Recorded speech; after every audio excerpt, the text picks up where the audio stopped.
Welcome to Car Sales Talk 101, where it's all about life in the car business. Telling you like it is. Here's the man with the plan, Terry Cameron. Let's get started. Welcome back to Car Sales Talk 101. I'm Terry Cameron.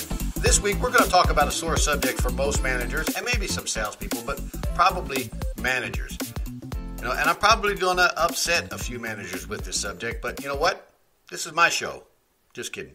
Anyway, what I want to talk about is sell the customer what they came to buy. And I really want you to think about this. How hard should that be? I mean, how hard should it be to sell somebody something they came in to buy in the first place? Remember, 90% plus of them have already did their shopping and their research for several hours on the vehicle they're coming in to purchase. So we want to sell them what they came in to buy.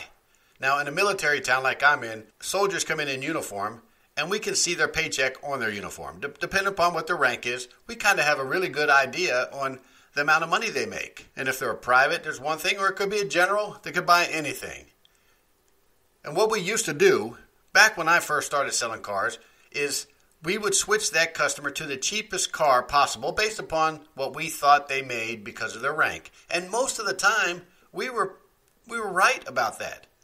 Because before 9/11, most of the soldiers, at least the ones that I was with, joined the military for two reasons.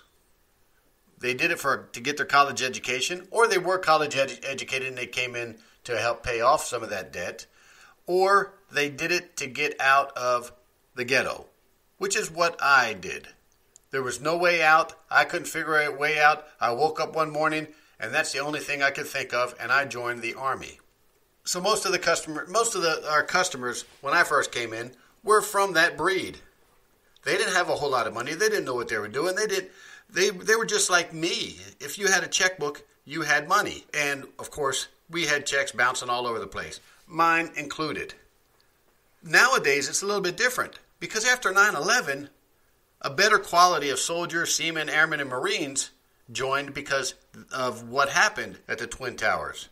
They're patriotic. Some of them came from affluent families. Some of them were already college educated, but they came for a different reason, not to get out of a place, but to get into a place that they felt was real important to them, and that was the military.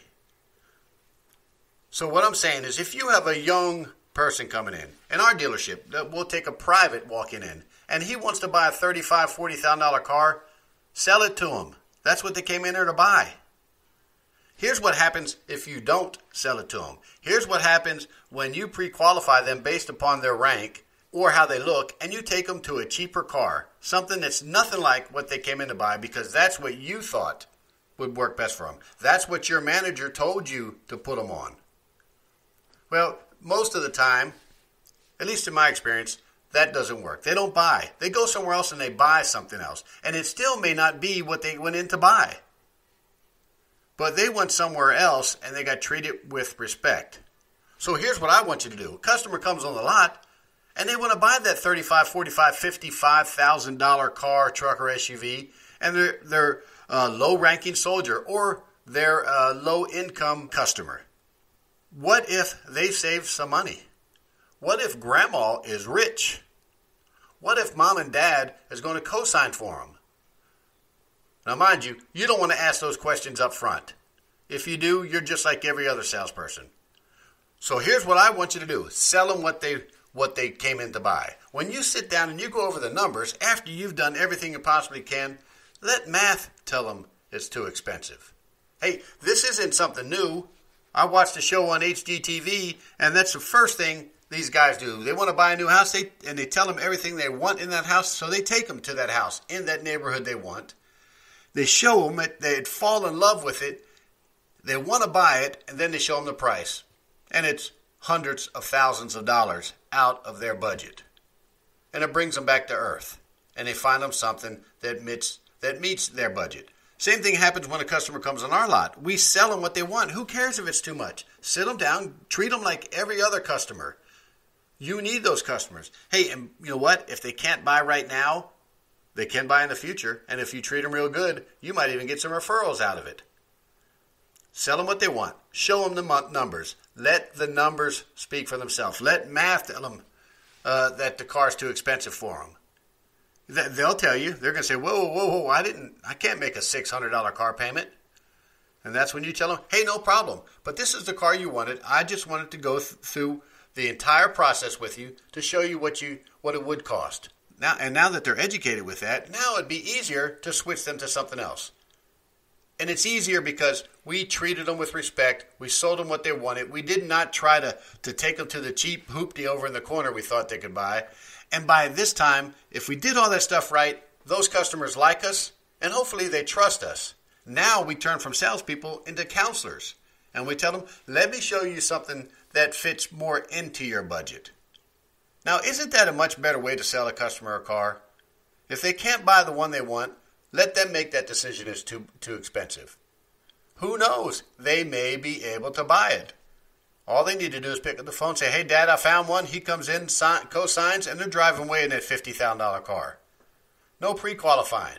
I see this happen too many times to where we pre-qualify the customer. We think it's too much money, and they end up not buying it from us, and they go somewhere else, and they get that $50,000 car because Grandma gave them that $25,000 down payment. Mom is the CEO of her company, and she co-signed for him. That just doesn't make any sense.